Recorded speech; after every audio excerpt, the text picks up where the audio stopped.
Assalamualaikum warahmatullahi wabarakatuh. Yang kami hormati para pembicara, Ustadz Samsul Arifin Nababan, Ustadz Insan Moko Ginta, dan yang saya hormati Bapak Luga Tambunan dan Bapak Yohanes Tambubolon.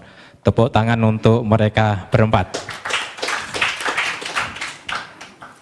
Acara ini adalah acara debat dengan tema Who is Jesus? Siapa sesungguhnya Yesus, siapa sesungguhnya Isa? Agama Islam dan agama Kristen mengenal begitu dekat siapa sesungguhnya Yesus. Kepada Bapak Luga, monggo dipersilahkan. Siapakah Yesus? Jadi waktu Yesus berjalan di muka bumi, dia dengan berjalan dengan 12 rasulnya, banyak anggapan yang mengatakan karena di bangsa Israel itu masih banyak yang belum kenal Yesus. Ada yang berkata nabi, ada yang berkata rasul, ada yang berkata bahkan ada yang mengatakan bahwa Yesus itu nabi palsu. Di Matius 16 waktu itu Yesus bertanya kepada orang-orang yang di sekeliling dia. Dia berkata, menurut kamu siapakah anak manusia itu? Yesus ngomong seperti itu. Siapakah anak manusia itu? Lalu jawab murid-muridnya, ada yang berkata nabi, ada yang berkata Elia, Yesus kata gitu. Terus mereka menjawab lagi, ada yang berkata Musa atau salah seorang di antara para nabi. Saudara tahu bahwa jawaban dari mereka ini sebenarnya sudah mewakili jawaban dari semua agama. Tetapi pada saat Yesus mendengarkan jawaban mereka ini, Yesus tidak mengatakan, itu benar. Apa tadi? Nabi. Itu benar nabi. Yesus tidak marah seperti itu. Dia tidak pernah mengatakan seperti itu. Dia jalan lagi. Menurut kamu siapakah anak manusia itu? Salah satu di antara para nabi. Dia lewat. Siapakah Yesus itu? Musa. Dia lewat juga. Karena jawaban ini adalah menentukan hidup yang kekal. Jawaban ini menentukan keselamatan yang kekal. Lalu Yesus bertanya kepada murid-muridnya yang 12 itu. Menurut kamu siapakah aku ini? Dan kemuliaan Tuhan turun atas Petrus. Petrus menjawab, engkau adalah Mesias anak Allah. Yesus langsung berkata begini, berbahagialah engkau Simon bin Yunus, karena bukan manusia yang mengatakan itu kepadamu, melainkan Bapakku yang di sorga. Dan saat itu juga Yesus mengatakan, mulai hari ini di atas batu karang ini aku akan mendirikan jemaatku, dan alam maut tidak akan menguasainya. Jadi banyak orang yang menjawab nabi. Di dunia ini banyak nabi utusan. Orang Yesus sendiri juga mengaku utusan kok. Yesus mengatakan aku diutus oleh Bapa. Nah kalau dia diutus kok dia Tuhan? Halo. Tetapi pada saat jawaban Petrus adalah jawaban yang diterima dengan dahsyat oleh Yesus, sampai Yesus membuat suatu perjanjian kekal, kepadamu kuberikan kunci kerajaan sorga dan alam maut tidak akan menguasainya. Kunci kerajaan sorga tidak diberikan kepada orang-orang yang menjawab nabi, utusan, rasul katanya. Nah yang jadi pertanyaan begini, lalu Yesus itu kan diutus, kok dia bisa jadi Tuhan sih? Masa ada Tuhan diutus? Itu yang menjadi pertanyaan manusia, betul kan? Jadi begini saudara-saudara, jadi saya debat di blog ediprayetnawordpress.com, pengunjungnya udah 150.000 dan komentator terbanyak berada di wall saya ya. Jadi saya berada di peringkat pertama. Saya tahu jawaban, saya tahu pertanyaan kalian. Saya tahu itu. Tapi kalau kita buka di Ibrani 1 ayat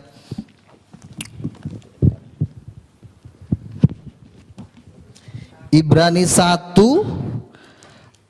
ayat yang kedua, saya bacakan dari sini. Maka pada zaman akhir ini ia telah berbicara kepada kita.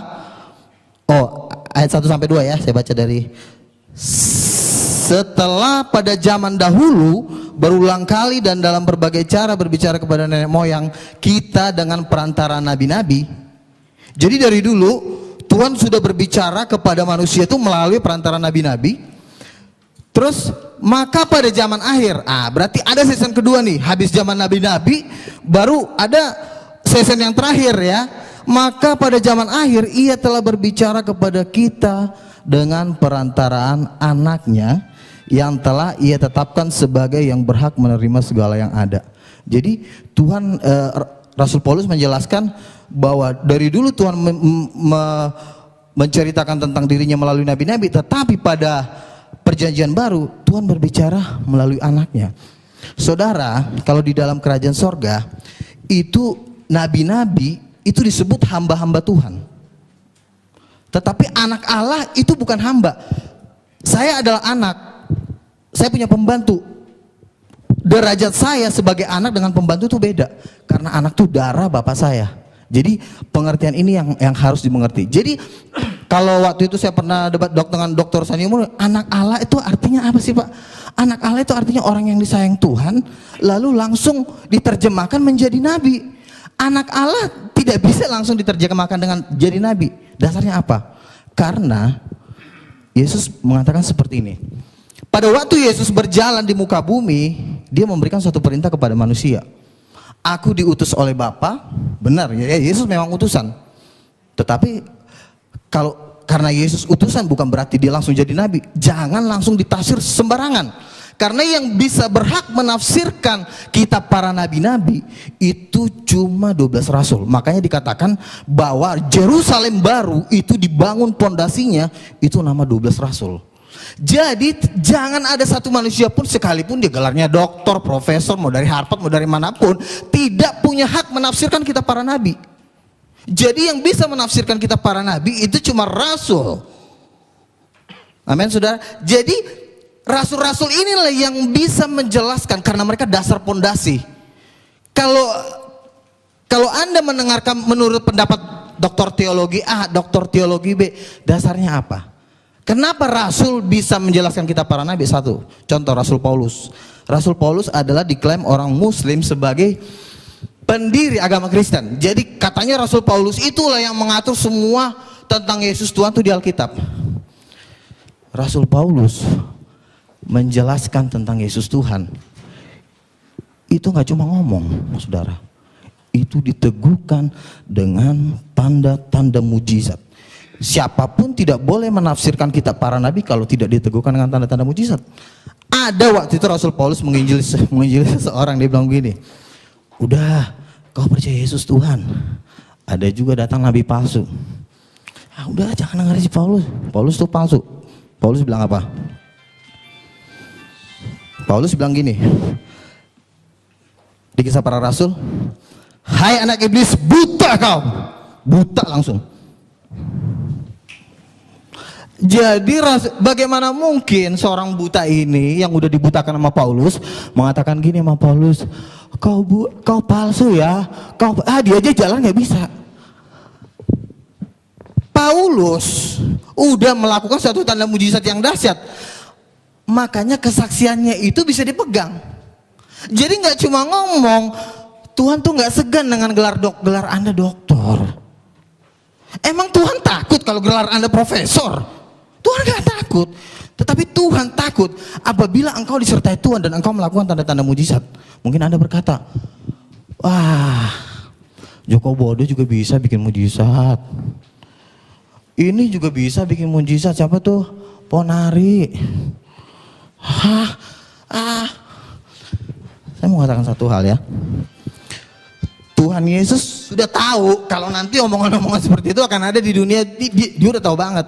Makanya Yesus memberikan standar mujizat, ya. Dia berikan standar. Waktu itu Yohanes Pembaptis bertanya, apakah engkau Mesias?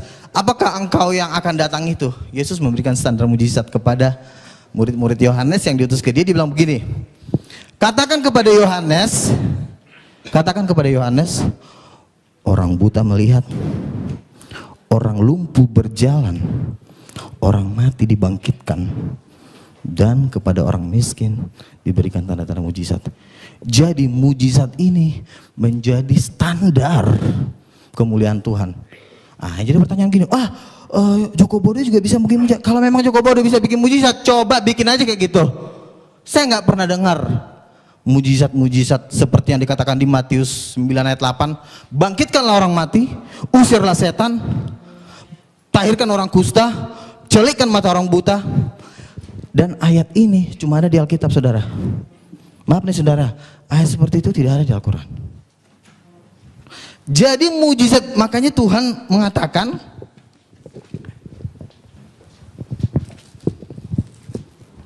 saya bacakan dulu. Jadi pernyataan-pernyataan seseorang harus diteguhkan dengan tanda-tanda mujizat. Saya baca Kisah Para Rasul 14 ayat 3. Paulus dan Barnabas tinggal berapa waktu lamanya di situ. Mereka mengajar dengan berani karena mereka percaya kepada Tuhan, dan Tuhan menguatkan berita tentang kasih karunia-Nya dengan mengaruniakan kepada mereka kuasa untuk mengadakan tanda-tanda mujizat. Jadi tanda-tanda mujizat itu, lalu pernah saya debat di Facebook, dibilang begini, Pak Luga, mujizat kan itu kan ada kan cuma di zaman Nabi. Coba tunjukin ayatnya di mana mujizat cuma berhenti di zaman Nabi. Yoel 2 ayat 28 mengatakan bahwa pada hari-hari terakhir justru Tuhan lebih dahsyat lagi bikin mujizat. Bahkan dia bisa menurunkan api dari langit. Reinhard Bonnke mengadakan KKR di Afrika, itu sampai 100 orang mati dibangkitkan. Orang buta melihat, orang lumpuh berjalan. Lalu ada satu orang lagi, teman saya ngomong gini, ada namanya Paulus Tanker loh Pak Luga. Kenapa Paulus Tanker? Dia itu mantan pendeta. Oh gitu, terus apa? Dia temannya Gilbert Lumenong, terus kenapa? Katanya orang yang buta itu dibayar, habis dibayar disuruh maju ke depan, pas buta melihat, wih orang jadi histeris, jadi itu dibayar katanya. Oh gitu, dibayar. Jadi siapa tadi namanya? Paulus Tanker. Oke. Kan firman Tuhan berkata, 2-3 orang saksi sah. Kalau memang itu dibayar, akan juga banyak cerita-cerita seperti Paulus Tanker di Nigeria, di Afrika, dan banyak terjadi pembayaran. Jadi tidak bisa satu orang kesaksian dijadikan menjadi satu landasan. Karena 4 tahun saya berdebat, dari tahun 2000 saya berdebat waktu itu dengan Pak Jahir, kan ketua lembaga kristologi. Dia bilang, wah itu mujizat palsu, itu cuma direkayasa. Tetapi apa yang terjadi? Di TV-TV banyak terjadi mujizat Tuhan. Dan saya mau katakan, terus terang dari hati nurani saya, belum pernah ada kiai bikin seperti itu. Sama juga di zaman Yesus. Di zaman Yesus itu banyak juga tukang-tukang sihir, tukang-tukang santet, tukang-tukang apa. Tetapi pada saat Yesus melakukan mujizat yang luar biasa, bangsa Israel mengatakan seperti ini, yang seperti ini belum pernah kita lihat di Israel. Jadi mujizat setan dengan mujizat Tuhan itu levelnya jauh. Kalau cuma batuk atau mungkin disayat terus hilang, itu kalau dijual nggak laku menurut saya. Tapi kalau orang buta melihat, orang lumpuh berjalan, orang mati dibangkitkan, dan mujizat-mujizat itulah yang meneguhkan kesaksian para rasul-rasul. Jadi Paulus ditentang di seluruh dunia. Siapa yang nantang? Pakar-pakar teologi ya, dokter-dokter. Coba lihat kehidupan mereka yang menentang Paulus. Siapa mereka? Mereka juga nggak jelas gitu loh. Kecuali mereka membuat tanda-tanda mujizat yang lebih dari Paulus. Dia membuat mujizat-mujizat yang 2 kali lipat lebih hebat dari Paulus, baru boleh dia ngomong. Tapi kalau cuma Paulus palsu, dasarnya apa? Itu ayatnya. Paulus sendiri mengatakan, oleh dustaku semua ini. Terus Paulus palsu apa? Paulus waktu nyanyi itu terjadi gempa bumi, dan orang yang dipenjara itu sampai mau bunuh diri. Itu terjadi gempa bumi. Mungkin orang mengatakan, itu kan karangannya Paulus, bukan karangan Paulus. Kenapa? Karena sampai hari ini mujizat itu masih sampai hari ini tetap terjadi. Nah, jadi artinya kalau saudara Paulus Tanker mengatakan bahwa itu mujizat palsu, Tuhan kan bilang kita harus cerdik. Kita harus juga mengumpulkan saksi-saksi, bukan cuma Paulus Tanker. Kumpulin dulu dia 100 orang yang mempunyai kesaksian kayak Paulus Tanker, ada nggak? Ini kan cuma 1 doang yang baru saya dengar. Jadi artinya kesaksian-kesaksian seperti ini tidak bisa dijadikan jadi dasar untuk melawan rasul-rasul. Kalau engkau berani mengatakan mujizat-mujizat yang dilakukan oleh Paulus itu bukan dari Tuhan, lalu kau bisa bikin apa emang? Engkau udah bisa bikin mujizat seperti Paulus? Kan yang saya lihat dengan mata saya, ya juga nggak bisa bikin apa-apa juga gitu loh. Kecuali ada mujizat yang lebih ngeri dari Paulus, boleh deh Paulus ditantang gitu loh. Itu satu. Terus itu tentang mujizat. Dan ini satu perintah Yesus, saudara, yang menurut saya orang Islam satu step mereka tidak mengerti. Padahal dalam hati saya, kalau saja mereka mengerti di sini, mereka pasti tahu bahwa Yesus adalah Tuhan. Contoh begini.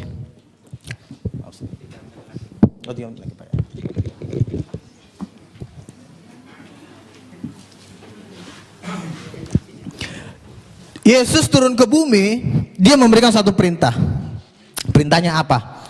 Yesus berkata, percayalah kepada Allah, berdoalah kepada Allah. Orang Islam langsung amin, yes. Wih, sama dong sama kita. Yesus aja juga menyuruh orang berdoa kepada Allah. Wih, yes. Kita percaya kepada Allah, sama. Buktinya Yesus menyuruh orang berdoa kepada Allah. Berarti dia bukan Tuhan. Salah. Masih ada sambungannya. Inilah yang kalian gak pernah pelajarin. Apa? Yesus mengatakan seperti ini. Berdoalah kepada Allah. Terus sambungannya apa? Ada yang tahu nggak? Ada yang tahu nggak? Berarti nggak pernah baca Alkitab. Ayo, ada yang tahu nggak? Wah, katanya ini pakar-pakar kristologi semua nih. Katanya, wah, berdoalah kepada Allah. Sambungannya apa? Kan orang Muslim kan mengatakan gini, berdoalah kepada. Oh iya, sama. Kita disuruh percaya sama Allah. Terus itu masih ada sambungannya. Oh, orang Islam nggak mau. Enggak. Percaya kepada Allah. Cukup. Menyembah Allah aja. Allahu Akbar. Kata Yesus, belum selesai. Enggak. Cuma itu aja. Yang penting berdoa kepada Allah. Belum selesai, kata Yesus. Dan apa yang terjadi di hari penghakiman? Yesus memisahkan antara domba dan kambing. Yesus akan mengatakan seperti ini kepada. Karena Yesus mengatakan berdoalah kepada Allah. Sambungannya adalah dalam namaku.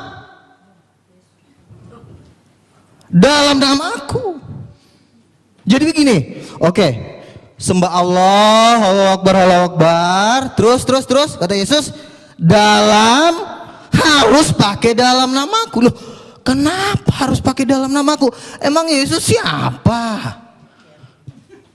Ya kan? Yang menjadi pertanyaan adalah, emang Yesus siapa? Kenapa harus pakai nama dia? Loh, harus dalam nama Allah. Harusnya nama Allah dong. Sekarang saya tanya sama ibu, nama Allah siapa? Allah. Nama Allah katanya Allah. Salah. Yesus tidak pernah menulis di Alkitab, wahai kamu manusia di muka bumi. Ya Tuhan Yesus. Nama Allah, nama Bapakku adalah Allah. Mana ayatnya? Dalam Al-Quran ada. Ya. Jadi begini, makanya kita harus tahu perjanjian lama. Waktu Musa diutus oleh Tuhan, habis. Oke, itu aja. Oke. Tetap semangat, jangan takut. Oke. Baik, tepuk tangan untuk Pak Luka Tambunan. Masih semangat Bapak Ibu? Bapak Yohanes Tampu Bolon, kepada beliau yang terhormat dipersilahkan. Saya juga termasuk orang, artinya orang beragama tapi tidak bertobat. Tapi puji Tuhan, saya ditangkap Tuhan terakhir-terakhir ini tahun 90-an. Saya makin mengenal Tuhan, saya punya karunia. Walaupun sudah ditegur oleh Tuhan, sudah dikasih firman oleh nabi-nabinya juga lemah semua. Jadi para nabi pun tidak sanggup membimbing manusia itu. Itulah sebabnya sebenarnya Tuhan akhirnya berbelas kasihan. Makanya Tuhan itu Tuhan yang pemurah, yang kasih. Tuhan akhirnya di Yohanes 20, ya, saya catat di sini. Ya, Yohanes 29:31, Tuhan mengutus Yesus turun ke dunia untuk menyelamatkan manusia itu. Karena nabi pun tidak sanggup untuk menyelamatkan manusia itu. Jatuh di dalam dosa. Dan apa rahasianya? Saudara-saudara, ada di dalam satu hukum karena ini kejadiannya kedatangan Yesus ada di Israel. Kalau orang berdosa harus dihukum mati, saudara-saudara. Itu hukum Israel di sana, ya. Jadi saudara-saudara, bagaimana mengampuni dosa ini yang banyak orang ini? Apakah harus dimatikan? Tuhan akhirnya berbelas kasihan. Itu tidak sangat mungkin. Saya menciptakan mereka segambar dengan saya. Akhirnya dengan kasih Allah, inilah yang kita kenal dengan Tuhan Roh Pemurah. Dia mengutus Yesus yang adalah rohnya sendiri sesuai dengan Alkitab dan Al-Quran. Itu dia bukan hasil perkawinan manusia biasa. Tapi Alkitab menyaksikan dia adalah roh Allah sendiri. Dia hanya menjelma. Al-Quran juga saya baca, dia adalah menjelma gitu ya melalui Miriam. Sama, hampir sama titik tertemunya di sini. Jadi kalau dua Alkitab mengatakan tentang Mesias itu adalah roh Allah, kebenarannya tidak ada yang bisa menyangkal, saudara-saudara. Ya itu, jadi di sinilah yang kita bersyukur dua agama besar ini, bahkan sebenarnya dengan agama Yahudi di dalam akhir zaman ini sedang Tuhan pertemukan. Ya, mengenal Tuhan itu sendiri. Sedang Tuhan pertemukan. Inilah keajaiban tiga agama ini. Maaf aja dengan agama yang lain saya tidak bisa nyambung. Karena tidak ada nabi-nabinya. Tidak ada pewahyuannya. Karena kunci rahasia daripada firman adalah ada pewahyuan dan harus ada nabinya. Ya, nggak mungkin itu diberikan kepada bukan manusia nabi. Kalau manusia biasa nggak bisa, bapak-bapak sekalian. Ya, nggak sembarangan. Jadi itulah saudara-saudara kekasih. Akhirnya Tuhan mengutus Yesus sebagai Mesias. Dan persoalannya sekarang, kenapa Yesus yang diutus, bukan nabi lagi? Saya belajar Alkitab teologi, saudara-saudara. Ternyata saudara-saudara, yang harus dihukum ini harus mati. Untuk mengampuni dosa ini harus mati. Itu benar, Yesus harus mati. Makanya menurut teologi, Yesus itu 100% manusia. Tapi persoalannya sekarang, siapa yang bisa mengampuni dosa manusia? Apakah ada manusia yang bisa mengampuni manusia? Enggak bisa. Hanya Tuhan yang bisa mengampuni dosa manusia. Makanya Yesus itu setengah ya roh Allah dan memang ada dagingnya adalah manusia dan lahir ke bumi. 100% Allah dan 100% manusia. Itulah keajaibannya. Ya, inilah keajaiban daripada rahasia ini, Bapak Ibu sekalian. Karena apa? Kalau Nabi sendiri nggak sanggup mengampuni dosa, Bapak Ibu sekalian, nggak sanggup. Itulah makanya waktu saya belajar teologi, oh iya luar biasa. Saya juga mengerti, oh luar biasa kenapa sampai seperti itu adanya rahasia Tuhan itu. Jadi itulah sebabnya oleh karena kasihnya dia mengutus Yesus dengan seperti itu, rahasia seperti itu, saudara-saudara. Ya, dan saudara-saudara, apa yang terjadi ketika Yesus benar-benar disalib, ya, oleh Raja Herodes itu, Raja Herodes menyalib dia. Iblis memakai Raja Herodes dan ketawa-ketawa iblis itu. Oh, dia sudah mati. Tapi jangan salah, Bapak Ibu Alkitab ini mengatakan semua ada di firman ini, tapi saya nggak sempat baca ini karena sangat cepat. Ada tertulis di sini, saya singkat aja poinnya.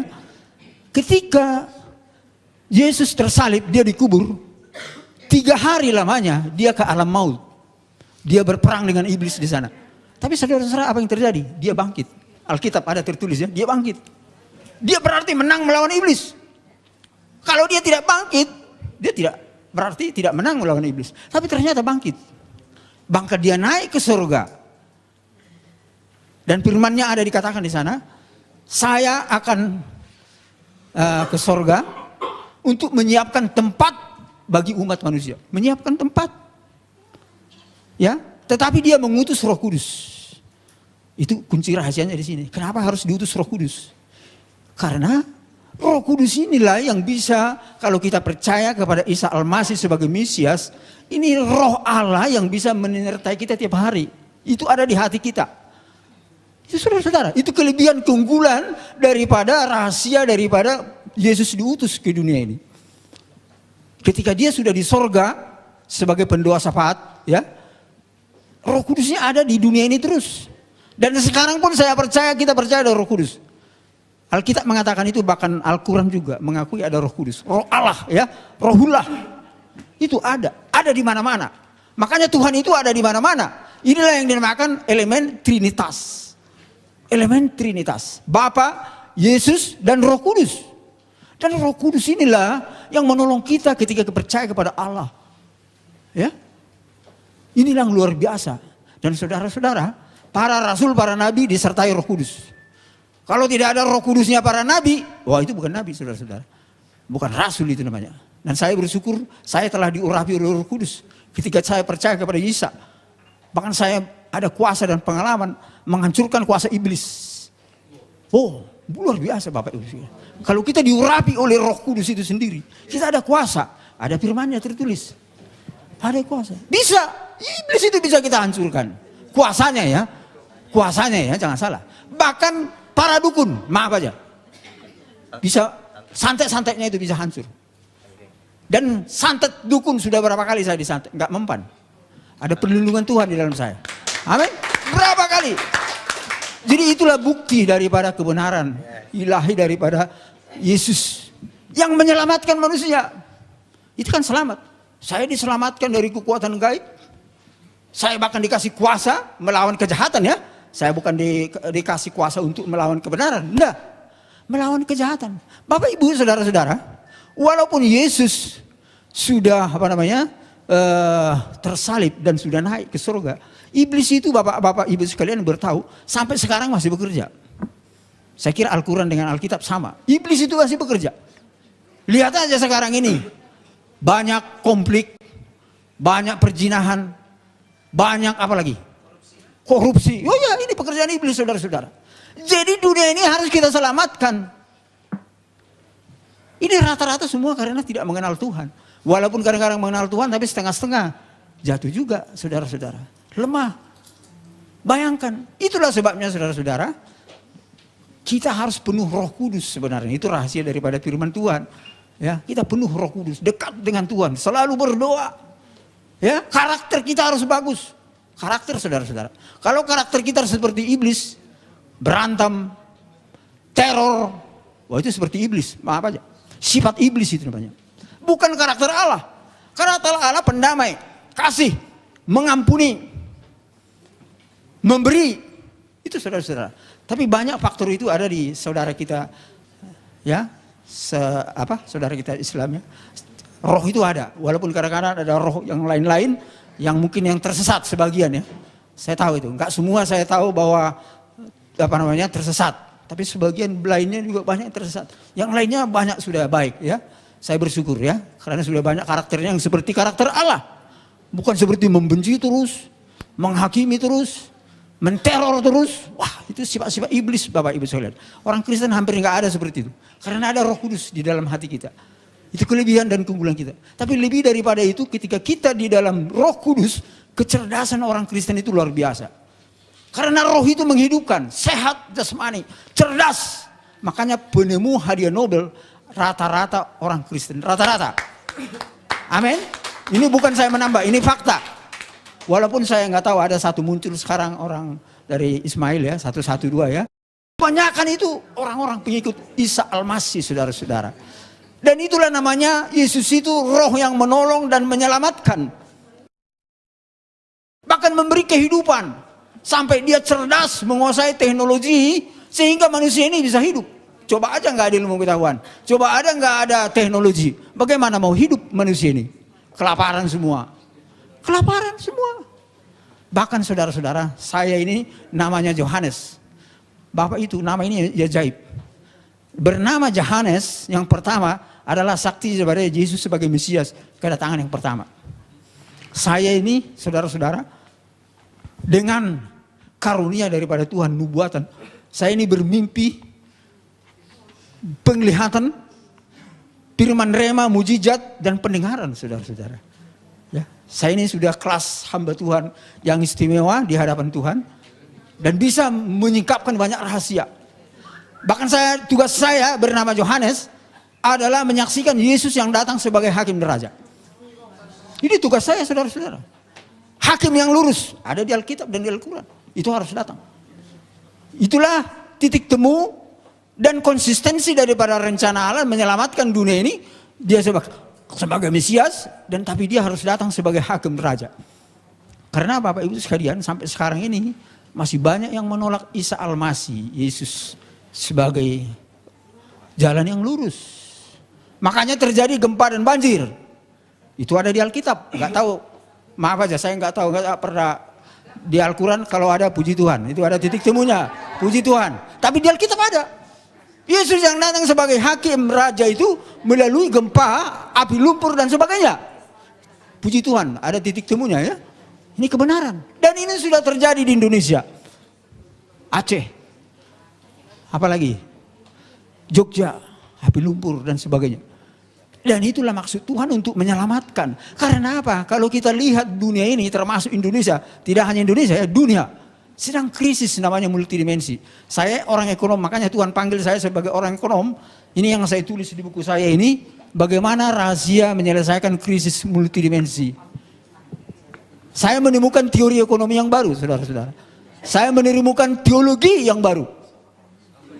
Ya, ini yang saya ceritakan ini secara singkat. Akibat daripada rahasia itu dibuka Tuhan kepada saya. Sehingga dunia ini, Indonesia ini menjadi baru. Karena apa saudara-saudara? Kerajaan Allah yang Tuhan mau bangun sekarang ini bukan langsung ke sorga. Ini adalah zaman akhir zaman, 1000 tahun damai. Itu sesuai dengan Wahyu 20. Yesus yang memerintah sebagai hakim raja. Karena dia yang pernah datang ke dunia ini, dia akan kembali ke dunia ini menjadi raja di dunia ini. Raja yang memulihkan dunia ini. Jadi saudara-saudara, jangan istilahnya salah mengerti. Kalau bukan Tuhan yang memulihkan dunia ini, siapa yang sanggup? Nabi pun tidak sanggup dalam sejarahnya. Hanya Tuhan. Roh Allah itu sendiri bekerja melalui orang-orang yang baik dan benar. Sehingga antara lain moral etika daripada pemimpin ekonomi politik, termasuk pemimpin agama ini harus benar. Dan disitulah roh Allah itu bekerja. Kalau berdosa terus, hubungan kita dengan Tuhan putus. Ya, bahkan dihakimi kita. Kalau kita berdosa terus, walaupun kita sudah beragama namanya. Itu? Tapi berdosa terus. Inilah rencana Tuhan saudara-saudara sebagai hakim raja. Makanya saya pernah bertanya kepada Tuhan, kenapa Tuhan Yesus datang sebagai Mesias, kemudian datang sebagai hakim raja. Saudara-saudara sekalian, penelitian saya di dalam alam roh dan Alkitab, Yesus datang sebagai Mesias itu dia lebih menekankan kepada roh kemurahan, kasih. Ya, bahkan dia sampai mau tersalib untuk menyelamatkan manusia itu. Tetapi saudara-saudara, Alkitab mengatakan kalau Yesus datang sebagai hakim raja, dia akan mencurahkan sifat Allah yang perkasa. Bukan yang pemurah, yang perkasa, tapi tidak meninggalkan yang pemurah. Ini aspek nubuatan ya, teologi. Yang perkasa artinya tegas. Yang jahat harus dihukum. Yang fasik harus ditegur. Bertobat.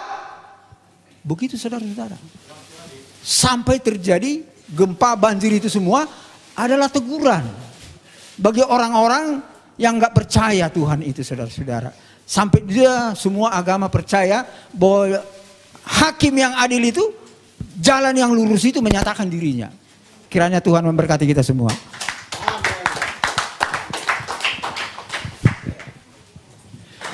Untuk ya pembicara yang ketiga adalah Bapak Ustadz Insan LS Mokoginta. Kepada beliau dipersilahkan.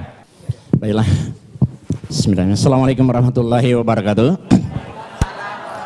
Alhamdulillahillazi arsala rasulahu bil huda wa dinil haq liyuzhir 'ala dini kullihi walau karihal musyrikun. Asyhadu an la ilaha illallah wahdahu la syarikalah.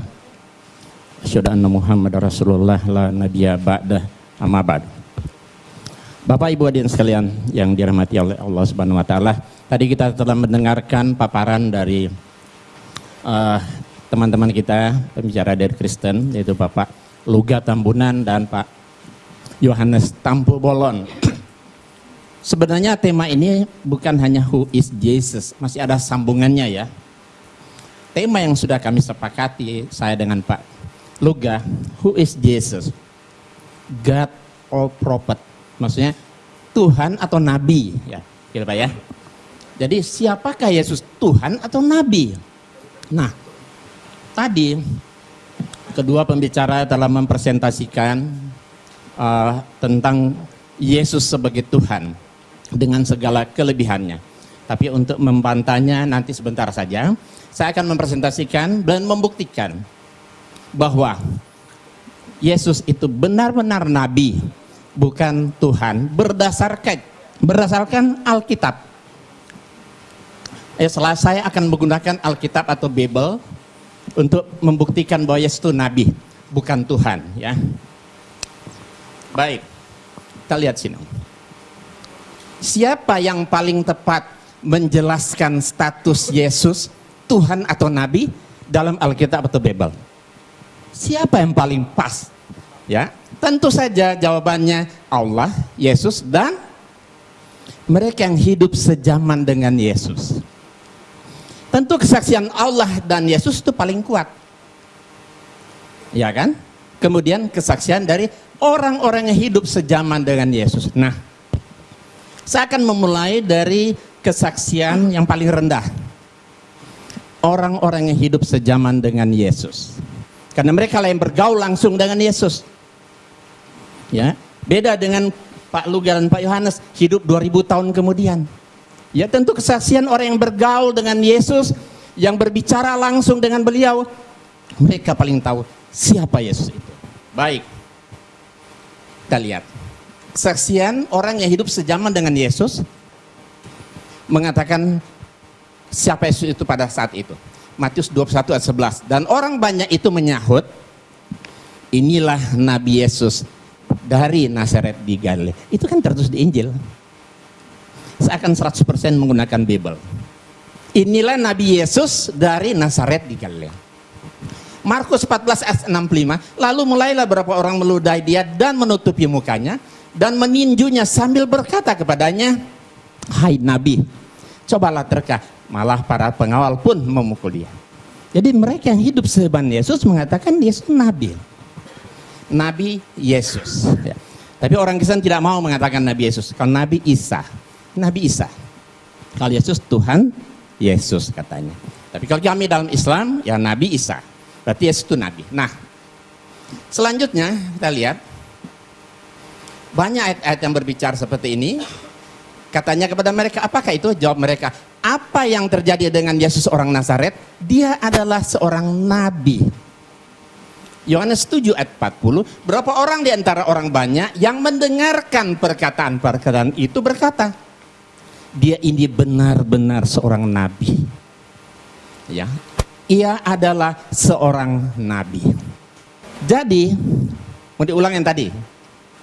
Nah, langsung ya. Jadi tadi kesaksian orang yang hidup sejaman dengan Yesus mengatakan Yesus itu adalah nabi. Saya lebih percaya kepada orang yang bergaul dan hidup sejaman dengan Yesus ketimbang orang yang hidup 2000 tahun kemudian.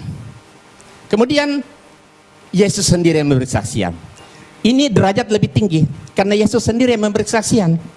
Injil itu ada 4. Matius, Markus, Lukas, dan Yohanes. Ternyata keempat Injil semua Yesus mengaku dengan jujur dan polos dia itu nabi. Lalu mereka kecewa dan menolak dia. Maka Yesus berkata kepada mereka, titik 2 koma pembuka. Berarti ini ucapan Yesus kan? Seorang nabi dihormati di mana-mana kecuali di tempat asalnya dan di rumah. Jadi Yesus sendiri yang memberi kesaksian dia itu nabi. Injil Markus, maka Yesus berkata kepada mereka, seorang nabi dihormati di mana. Injil Lukas, nabi. Injil Yohanes, nabi. Ini ucapan Yesus sendiri loh. Ya kan? Kita lebih tentu jelas sekali, lebih jauh lebih kuat kesaksian Yesus ketimbang kesaksian orang-orang yang hidup zaman di dalam Alkitab. Ya, Pak Luga boleh lihat. Ya. Pasal 5 ayat 29. Tetapi Petrus dan rasul-rasul itu menjawab, katanya, kita harus lebih taat kepada Allah daripada kepada manusia. Iya, kita lebih taat kepada Allah daripada manusia. Nah, tentu setelah Allah, Yesus kan baru manusia. Kalau tadi kesaksian manusia, Paulus. Sekarang kesaksian Yesus tentu jauh lebih kuat. Apalagi kesaksian Allah kan? Kita lihat, Allah itu bukan manusia.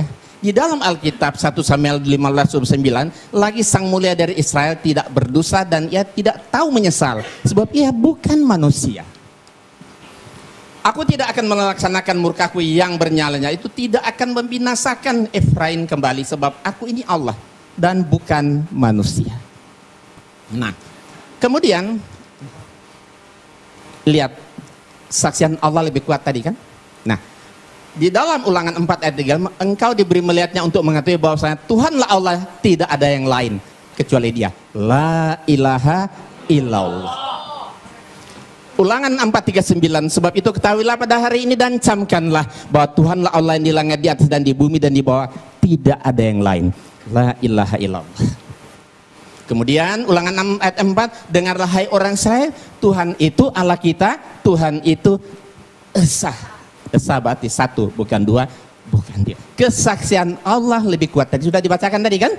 Kita menerima kesaksian manusia, tapi kesaksian Allah itu harus lebih kuat. Jadi kesaksian Pak Luga dan Pak Yohanes kita bisa terima, tapi kesaksian Yesus dan Allah pasti lebih kuat. Kita lihat ini. Tidak ada Allah kecuali aku. Di Yesaya ya, bahwa aku tetap Dia. Akulah Tuhan dan tidak ada juru selamat selain daripada aku. Ya, akulah Allah, juga seterusnya aku tetap Dia. Jadi Allah tetap Allah, nggak akan pernah berubah menjadi manusia. Kemudian kita lihat banyak. Akulah Tuhan dan tidak ada yang lain. Tidak ada yang lain di luar aku. Akulah Tuhan dan tidak ada yang lain. Akulah Tuhan dan tidak ada yang lain. Ya, akulah Tuhan yang terdahulu dan akulah yang terkemudian. Tidak ada yang lain selain daripada aku. La ilaha illallah. Inilah sebenarnya ajaran tauhid yang ada dalam Alkitab, tapi sayang saudara-saudara kita tidak mengamalkan. Kalau mereka amalkan, beda mereka dengan kita tipis sekali. Ya. Yang jadi jurang pemisah Islam dan Kristen yaitu karena mereka menuhankan Yesus. Inilah sebenarnya, makanya inilah jadi debat kita hari ini, ya. Kita akan lihat mana sebenarnya sih yang benar. Yesus itu sebenarnya Tuhan atau Nabi. Oke, biarlah Yesus sendiri yang memberi kesaksian. Ya, sebab itu, sebab aku berkata-kata bukan dari diriku sendiri, tapi Bapa yang mengutus aku. Berarti Dia utusan. Utusan kan Nabi kan? Menyembah Tuhan. Nah, ini kata Yesus. Yesus berkata kepada iblis, "Nyala iblis." Ketika iblis menggoda Yesus, ya, di atas satu gunung yang tinggi, iblis berkata kepada Yesus, "Semua kerajaan dunia ini akan aku berikan kepadamu asal engkau mau sujud menyembah aku," kata iblis. Terus Yesus marah, diusir iblis itu. "Nyala iblis, sebab ada tertulis, engkau harus menyembah Allah Tuhanmu dan hanya kepada Dia saja engkau berbakti." Jadi menyembah itu hanya kepada Allah yang disembah oleh Yesus. Tidak mengatakan, "Nyala iblis, sebab pada tertulis engkau harus menyembah aku karena aku ini Tuhan atau Allah." Engkau harus menyembah kepada Tuhan Allahmu dan hanya kepada Dia. Jadi menyembah itu hanya kepada Allah yang disembah oleh Yesus. Tidak mengatakan, "Nyala iblis, sebab pada tertulis engkau harus menyembah aku karena aku ini Tuhan atau Allah." Engkau harus menyembah kepada Tuhan Allahmu dan hanya kepada Dia. Nah, ini ketika Yesus berdiskusi dengan orang Saduki, ahli Taurat, seorang ahli Taurat yang mendengar Yesus dan orang-orang Saduki sedang bersoal jawab, dan Yesus memberi jawab yang tepat dan datang kepadanya bertanya. Orang Saduki bertanya kepada Yesus, "Hukum mana yang paling utama?" Jawab Yesus, "Hukum yang terutama, dengarlah hai orang Israel, Tuhan itu Allah kita. Tuhan itu esa. Tuhan itu Allah kita." Kata Yesus, berarti termasuk Allah Dia kan? Tuhan itu Allah kita, Tuhan itu esa. Esa berarti satu, bukan dua, bukan tiga. Terus apa yang diucapkan oleh Yesus dibenarkan oleh ahli Taurat. Dia sedang berhadapan muka dengan Yesus saat itu. Apa kata dia? "Tepat sekali guru." Bukan Tuhan kan? "Tepat sekali guru. Benar katamu itu bahwa Dia esa dan bahwa tidak ada yang lain kecuali Dia. La ilaha illallah." Jadi kesaksian ahli Taurat ini lebih dapat dibenarkan karena dia berhadapan langsung, sedang berdiskusi langsung dengan Yesus, ketimbang pendeta atau orang-orang hidup di zaman saat ini. Kemudian inilah hidup yang kekal itu, bahwa mereka mengenal engkau satu-satunya Allah yang benar dan mengenal Yesus Kristus yang telah engkau utus. Inilah sebenarnya syahadatain bagi umat Kristiani yang diajarkan oleh Yesus. Dua pengakuan syahadat. Pertama mengatakan Allah satu-satunya dan Yesus hanya utusan. Asyhadu alla ilaha illallah wa asyhadu anna Isa Rasulullah. Kata Yesus, iya, inilah hidup yang kekal, itu bahwa mereka mengenal Engkau, Allah, maksudnya satu-satunya Allah yang benar, dan mengenal Yesus Kristus yang telah Engkau utus. Berarti dia hanya seorang utusan. Utusan berarti nabi. Dan segala firman yang Engkau sampaikan kepadaku telah Kusampaikan kepada mereka, dan mereka menerima, sebab mereka benar-benar tahu bahwa Aku datang daripadamu, dan mereka percaya bahwa Engkaulah yang telah mengutus Aku. Jelas sekali Yesus mengaku dengan jujuran, Paulus, Engkau yang mengutus Aku. Berarti dia hanya seorang utusan, nabi, bukan Tuhan. Dan jikalau Aku menghakimi, maka penghakimanku itu benar, sebab Aku tidak seorang diri, tapi Aku bersama Dia yang mengutus Aku. Allah yang mengutus. Berarti Yesus seorang utusan, seorang nabi Allah, bukan Tuhan. Banyak sekali. Nah, ini menarik. Saya terjemahkan ke dalam berbagai bahasa. Ada bahasa Jawa, ada bahasa Sunda, ada bahasa Batak, ada bahasa Padang.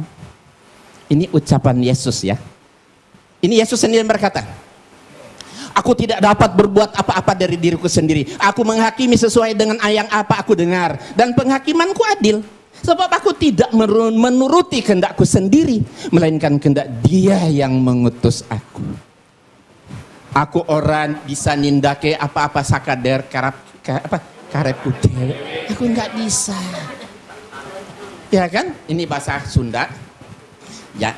Jadi kalau Yesus itu Tuhan, tidak mungkin masa ada Tuhan nggak bisa berbuat apa-apa. Masa ada Tuhan yang nggak bisa menuruti kehendaknya sendiri. Kenapa dia nggak bisa? Karena dia bukan Tuhan, dia cuma nabi. Dia hanya seorang utusan Tuhan. Wajar. Ya kan? Nah, nih bahasa Toba. Nah ini barangkali orang Batak, pembicara kita di 3 depan ini Batak. Nah mungkin bisa dilihat ini.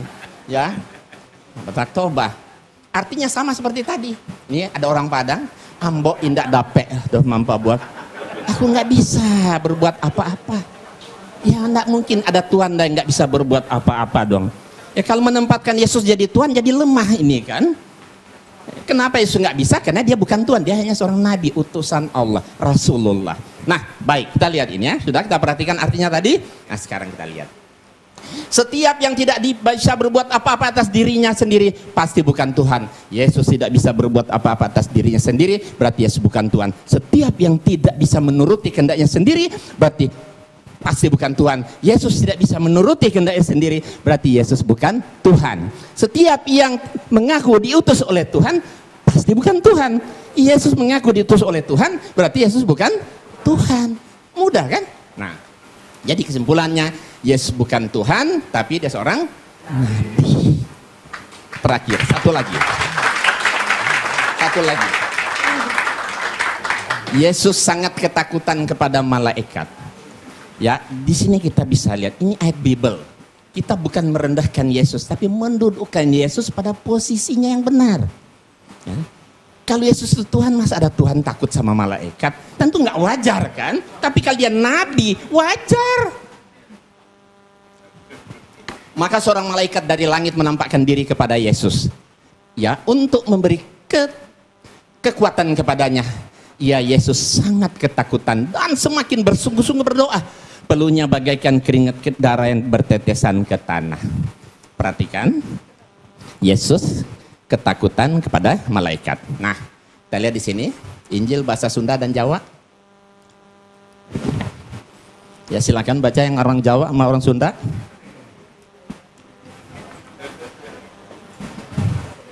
Udah. Injil bahasa Batak. Pak Nababan bisa baca itu enggak? Ini bahasa Padang. Ada nggak orang Padang sini? Ada. Oke, kita lihat. Jadi kesimpulannya, setiap yang menerima kekuatan dari malaikat Tuhan pasti bukan Tuhan. Yesus menerima kekuatan dari malaikat Tuhan, berarti Yesus bukan Tuhan. Setiap yang ketakutan kepada malaikat Tuhan, pada malaikat pasti bukan Tuhan. Yesus ketakutan kepada malaikat, berarti Yesus bukan Tuhan. Setiap yang bersungguh-sungguh berdoa kepada Allah, pada Tuhan pasti bukan Tuhan. Yesus bersungguh-sungguh berdoa kepada Tuhan, berarti Yesus bukan Tuhan. Setiap yang mengeluarkan seperti keringat darah saking takutnya kepada malaikat, pasti bukan Tuhan. Yesus mengeluarkan seperti keringat darah saking takutnya kepada Tuhan, berarti Yesus bukan bukan Tuhan. Nah, kalau Yesus banyak mujizat seperti yang disampaikan oleh Pak Luga tadi, mujizatnya hebat, bisa menyembuhkan orang sakit, membangkitkan orang mati dan sebagainya, itu namanya mukjizat kan? Itu karena biiznillah, karena atas izin Allah. Jadi bukan Yesus yang hebat itu Allah. Karena doa Yesus dikabulkan, terjadilah. Iya, karena diizinkan oleh Allah, maka mujizat itu jadi. Makanya Yesus banyak sekali ayat-ayat. Kalau mau lihat waktunya sebentar, saya akan perlihatkan kumpulan Yesus berdoa. Banyak sekali ayat dalam Alkitab Yesus berdoa kepada Tuhan. Kalau Yesus itu Tuhan, kenapa Tuhan masih berdoa? Berdoa kepada Tuhan yang mana lagi? Nah, karena doanya dikabulkan, terjadilah mukjizat itu untuk membuktikan bahwa dia itu betul-betul seorang nabi. Ya kan, supaya Bani Israel yakin dan percaya bahwa Nabi Isa adalah seorang nabi. Ya, saya rasa nanti kita lanjutkan ya. Terima kasih kepada Bapak Insan LS Moko Ginta. Sekali lagi tepuk tangan biar tambah semangat. Baik, untuk pembicara kita terakhir yang keempat adalah Ustadz Samsul Arifin Nababan. Ini pembicara Batak yang ketiga. Kepada beliau 20 menit dipersilahkan. Assalamualaikum warahmatullahi wabarakatuh. Selamat sore kepada saudara-saudara kami dari umat Kristiani. Alhamdulillah. Wassalatu wassalamu ala rasulillah wa ala alihi wa sahbihi wa mawalah, amma ba'd. Yang kita hormati saudara kita, pembicara dari umat Kristiani, Bapak Pendeta Luga Tambunan, dan juga Bapak Pendeta Johannes Tampu Bolon. Juga yang kita hormati pembicara dari pihak Muslim, Ustadz Haji Insan LS Moko Ginta. Bapak-bapak, ibu-ibu, para hadirin dan pendengar yang saya muliakan. Pertama sekali, saya secara pribadi sangat mengapresiasi acara dialog yang semacam ini, yang menurut hemat saya kegiatan dialog ini sudah lama sekali tidak pernah dibudayakan oleh masyarakat kita, dialog lintas agama. Dan mudah-mudahan kita yang menghidupkan kembali tradisi ini untuk kemudian diikuti oleh generasi kita yang lain. Al-Quran sendiri memang memerintahkan kepada umat Islam untuk senantiasa membudayakan dialog. Dan dialog itu salah satu perintah Allah dan juga salah satu metode, salah satu cara untuk menyampaikan misi-misi kita. Al-Quran sendiri yang berjumlah 6.236 ayat kurang lebih, hampir sepertiga berbicara tentang dialog. Apakah itu dialog Allah dengan malaikat, dialog Allah dengan para nabi, dialog nabi dengan para orang tua dan anaknya, dialog Nabi dengan umatnya, itu banyak kita jumpai dalam Al-Quran. Nah, salah satu dialog yang dianjurkan dalam Al-Quran ini adalah kita berdialog dengan saudara-saudara kita yang non-Muslim. Seperti yang Allah perintahkan dalam surat Al-Ankabut ayat 46. A'udzu billahi minasyaitonir rajim. Wa la tujadilu ahlal kitabi illa billati hiya ahsan.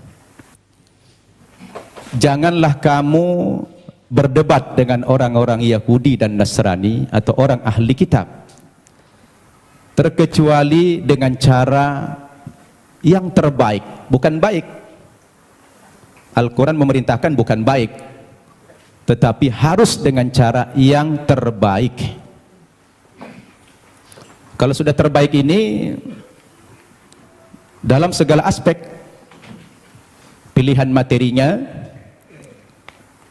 maudhu yang dibicarakan, susunan katanya, bahasanya, dan lain sebagainya. Karena dialog ini adalah salah satu cara kita untuk menyampaikan kebenaran.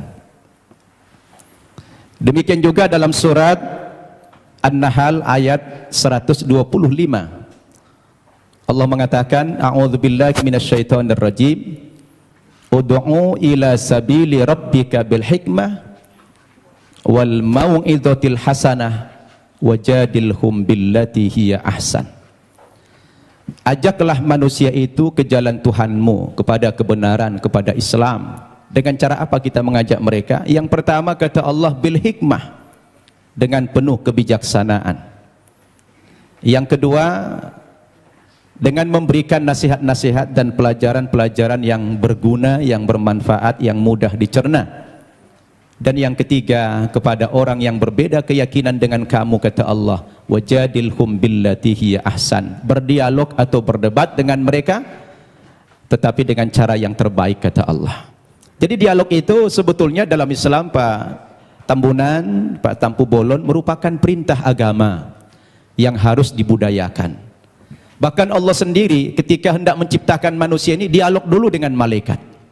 Nah, Allah itu dialog dengan malaikat. Karena cara-cara dialog itu adalah cara yang paling efektif. Oleh karena itu saya melalui mimbar ini, melalui forum ini mengingatkan kita semua, memang dialog itu tujuannya bukan mencari menang kalah. Ya, dialog itu bukan mencari kemenangan atau kekalahan. Tetapi dialog itu sebuah sarana kita untuk menyampaikan kebenaran, untuk dakwah. Itu makanya dakwah dalam pandangan agama Islam, Pak Tambunan, dakwah itu tujuannya adalah mengajak. Begitu juga Pak Tampu Bolon ceramah. Saya tadi membayangkan Bapak berdua ini mempresentasikan materinya dengan hujjah, dengan dalil-dalil yang jelas. Justru malah terbalik, yang paling banyak bicara Alkitab malah Pak Insan dari Muslim.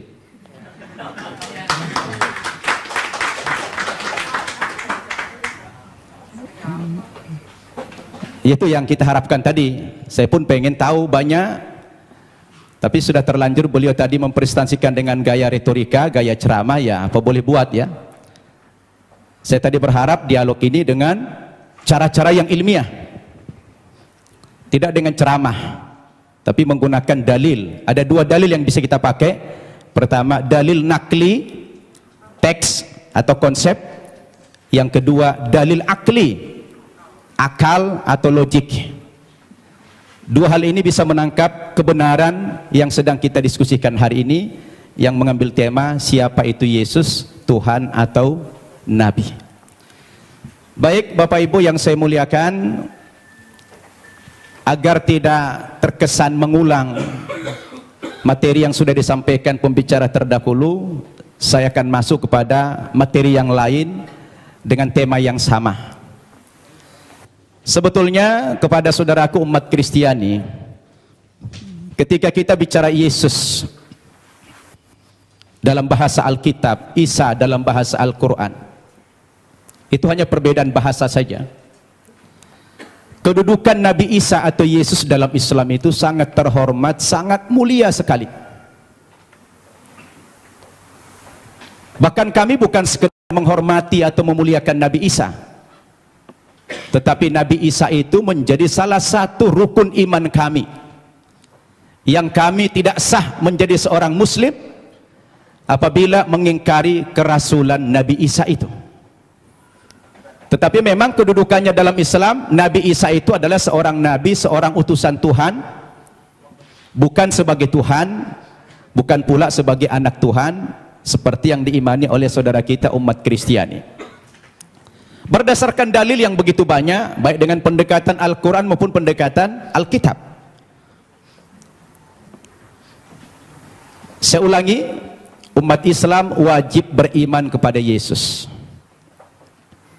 Tidak sah iman umat Islam kalau tidak percaya kepada Yesus sebagai seorang rasul, sebagai seorang nabi. Bayangkan itu Pak Tambunan, Pak Tampu Bolon, batal imannya orang Islam kalau mengingkari salah satu seorang nabi itu.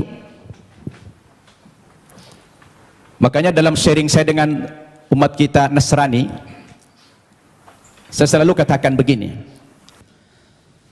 kalaulah seandainya agama Kristen itu yang benar, dengan tokohnya adalah Yesus, kemudian umat Kristen masuk ke dalam sorga, insya Allah umat Islam juga akan ikut masuk ke dalam sorga. Kenapa? Karena kita beriman kepada Yesus. Tetapi kalau Islamlah yang benar, dengan tokoh kita Nabi Muhammad yang juga mengimani nabi-nabi yang terdahulu, kemudian saudara kita umat Kristiani tidak beriman kepada kerasulan Muhammad, mohon maaf, terpaksalah saudara kita masuk neraka kalau akan masuk surga. Ini untungnya menjadi umat Islam. Kenapa? Karena apa yang mereka imani kita imani juga, tetapi apa yang kita imani mereka tidak imani. Itulah perbedaan yang mendasar antara kita dengan umat Kristiani. Hanya persepsi tentang Nabi Isa, dia Tuhan atau Nabi. Berdasarkan ayat-ayat Alkitab yang sudah dipaparkan begitu banyak oleh Ustadz Insan Moko kita tadi, ternyata ratusan ayat yang kontradiksi. Ada yang mengatakan Nabi Isa itu Tuhan, ada yang mengatakan dia Nabi. Oleh karena itu, saya ingin mengajak antum semua untuk merenung.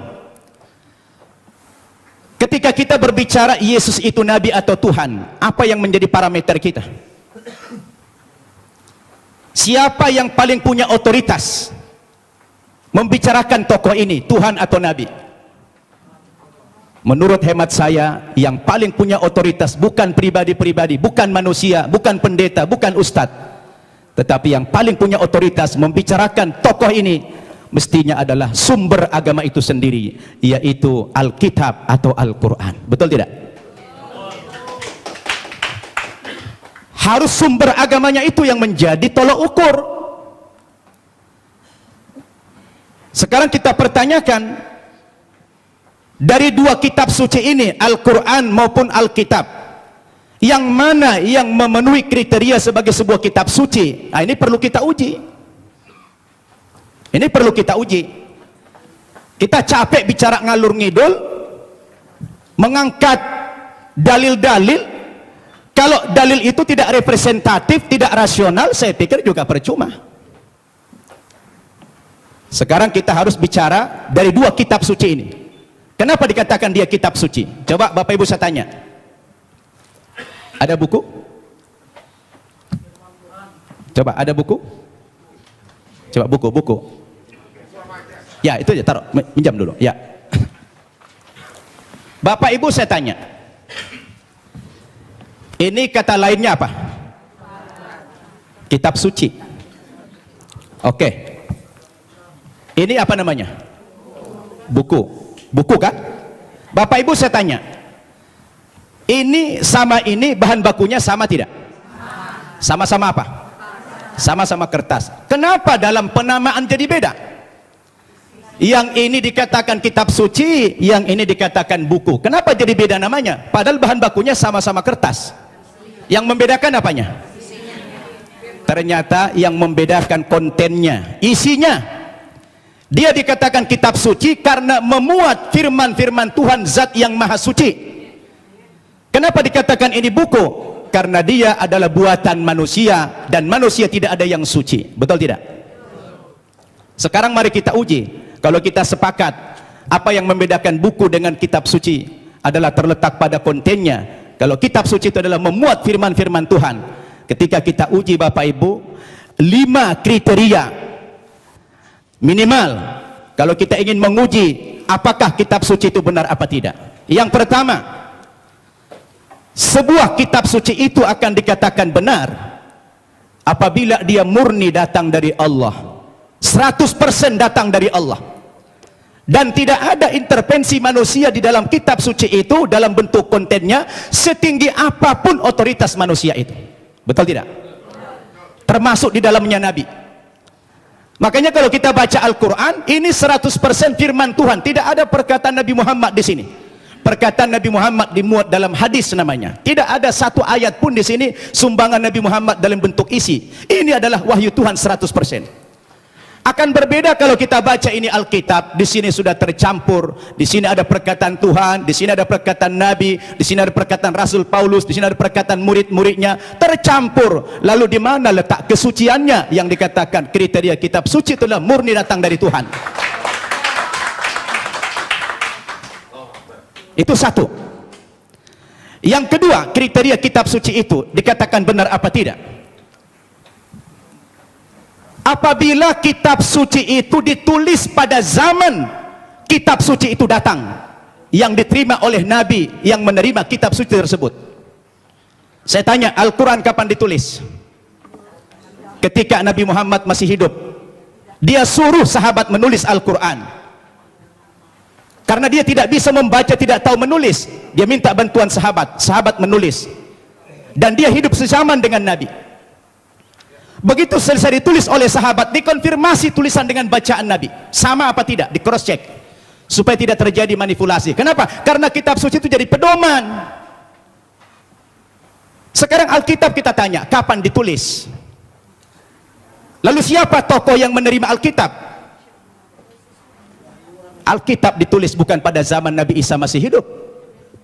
Tapi sudah sekian puluh tahun, bahkan sekian ratus tahun. Yesus sudah tidak ada di dunia ini, baru ada pembukuan Alkitab. Terus bagaimana seorang penulis akan mengkonfirmasi kepada yang menerima wahyu itu? Maka kemungkinan terjadi manipulasi sangat mungkin. Sebab yang namanya wahyu itu haruslah dari Tuhan, tidak boleh dari rekayasa atau karangan manusia. Betul tidak? Dua itu kriteria, dan Alkitab gugur menurut hemat saya di situ. Yang ketiga, kriteria kebenaran sebuah kitab suci itu adalah seorang penulis wahyu secara moral haruslah orang yang jujur, terpercaya, bukan pendusta. Penulis Al-Quran adalah orang yang jujur. Sekarang penulis Alkitab, bagaimana Alkitab disandarkan kepada Yesus, disandarkan kepada Musa, disandarkan kepada Nabi yang lain, sementara sang penulis tidak pernah jumpa dengan yang menerima wahyu itu? Bagaimana ini? Maka gugurlah kesucian kitab tersebut. Kemudian yang keempat, kriteria kebenaran kitab suci itu adalah apabila isi kitab suci itu tidak kontradiksi, satu isi dia. Kalau sudah bertentangan satu ayat dengan ayat yang lain, lalu yang mana yang mau dipegang? Masa Tuhan menurunkan tuntunan pedoman hidup bagi manusia, tapi manusianya malah bingung. Yang ini mengatakan Yesus Tuhan, yang ini mengatakan Nabi. Loh, yang mana mau diikutin? Ternyata kalau kita baca Alkitab sendiri, tidak pernah kata-kata dari Yesus yang muncul pengakuan bahwa dia adalah Tuhan. Kalau kita baca dalam Injil Markus pasal 12 ayat 28 dan 29, ternyata Yesus sendiri mengatakan Tuhan itu adalah Allah yang Esa. Itu ada dalam Alkitab yang sudah dibaca oleh Pak Insan tadi. Lalu siapa yang mengatakan Yesus Tuhan? Itu Paulus ternyata. Yang mengatakan dia Tuhan itu Paulus, bukan Yesus. Semestinya Yesuslah yang lebih berhak mengatakan kalau dia Tuhan. Rupanya kita baca dalam Alkitab, saya tidak tahu Pak Tampu Bolon sudah baca belum itu. Ya, kalau kita baca dalam Alkitab, ternyata yang mengatakan dia Tuhan itu adalah Paulus. Dalilnya di mana? Dalam Kisah Para Rasul pasal 2 ayat 36. Ya, Kisah Para Rasul pasal 2 36. Apa kata Paulus? Jadi seluruh kaum Israel harus tahu dengan pasti bahwa Allah telah membuat Yesus yang kamu salibkan itu menjadi Tuhan dan Kristus. Coba. Ya, siapa yang mengatakan Yesus Tuhan? Paulus. Kemudian dalam kitab Filipi pasal 2 ayat 11. Dan segala lidah mengaku Yesus Kristus adalah Tuhan bagi kemuliaan Allah Bapa. Nah, dia yang mengatakan itu Paulus. Sekarang timbul pertanyaan, Paulus itu siapa? Paulus itu bukan muridnya Yesus, bukan sahabatnya Yesus, bukan pengikut Yesus, tapi Paulus itu adalah musuhnya Yesus.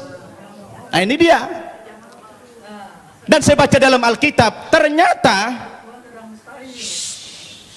Kreator, pendiri agama Kristen itu memang bukan Yesus. Yesus tidak pernah membawa agama Kristen.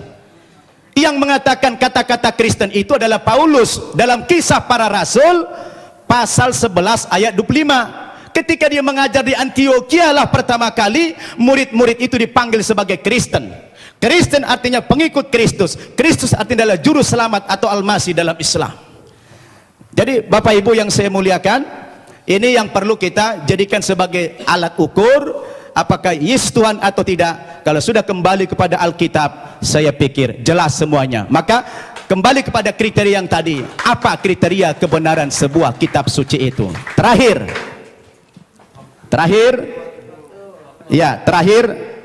kalau saya baca dalam Alkitab, ada beberapa alasan-alasan yang mengatakan dalam iman Kristiani dikatakan dia Tuhan. Yang pertama, rupanya karena Yesus itu lahir tidak punya bapak.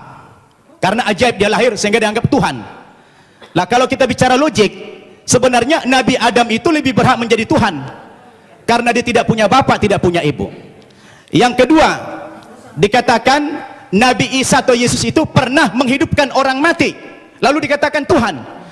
Tapi saya baca dalam 1 Raja-Raja pasal 17 ayat 20 sampai 22, rupanya bukan Yesus satu-satunya yang pernah menghidupkan orang mati. Ada nabi yang lain namanya Elia. Elia juga pernah menghidupkan orang mati. Lalu kenapa Elia tidak dipanggil Tuhan?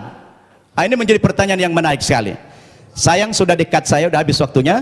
Jadi terima kasih Bapak Ibu.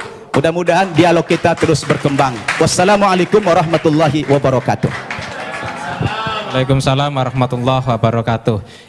Bapak Ibu, inilah saatnya Bapak Ibu untuk bertanya. Assalamualaikum warahmatullahi wabarakatuh.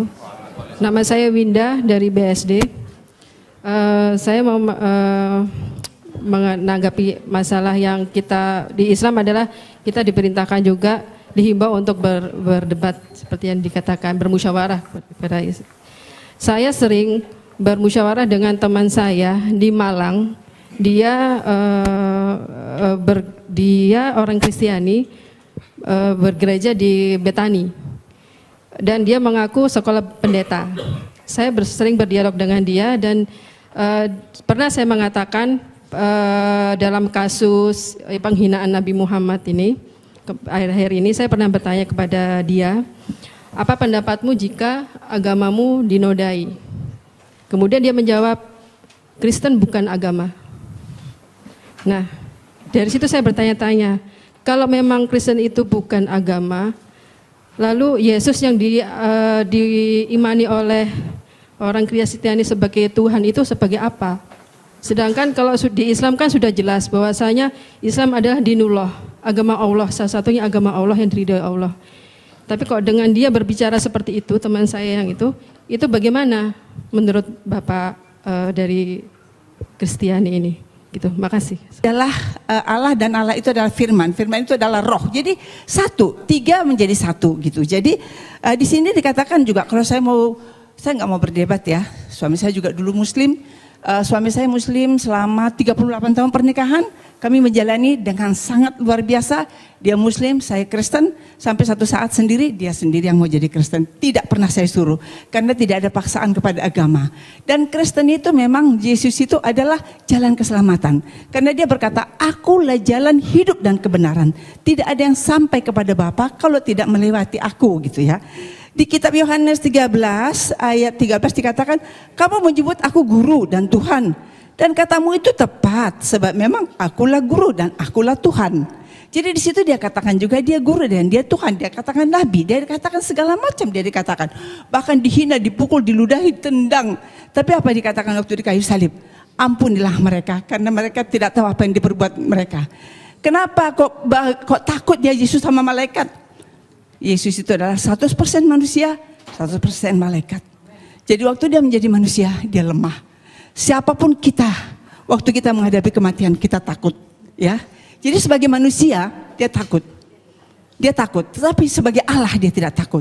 Karena biarlah aku mati untuk menyelamatkan umat manusia. Aku mati dan aku hidup untuk membawa kamu ke surga. Aku akan pergi ke surga, menyediakan tempat bagi kamu yang percaya kepadaku. Akulah jalan hidup dan kebenaran. Dia berani berjanji. Jadi hanya itu yang bisa saya sampaikan. Hanya menjawab dari perkataan dari Bapak bahwa dia adalah Tuhan. 100% dan dia manusia 100%. Rohullah kalimatullah Isa Al-Masih. Saya baca Quran juga. Terima kasih, Tuhan berkati. Tadi Pak Yohanes menyatakan bahwa Alkitab ini adalah bimbingan Roh Kudus dan ini merupakan firman. Jadi tidak boleh main-main dengan firman ini. Oke, sekarang saya coba mau membacakan satu di Korintus. Itu Paulus berkata, apa yang aku katakan, aku mengatakannya bukan sebagai seorang yang berkata menurut firman Tuhan. Dengan apa yang saya baca ini nampaknya kontradiksi Pak, karena Paulus sendiri dia mengaku bahwa apa yang diucapkan bukan firman Tuhan. Bagaimana Bapak bisa mengklarifikasi bahwa ini adalah firman Tuhan? Itu yang pertama.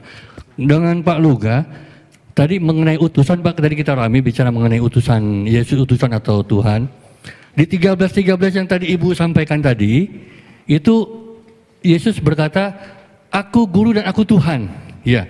Tapi Bapak mungkin perlu cek dengan Pak Moko Ginta, Alkitab versi yang tahun 30 itu bukan Tuhan tapi Tuan.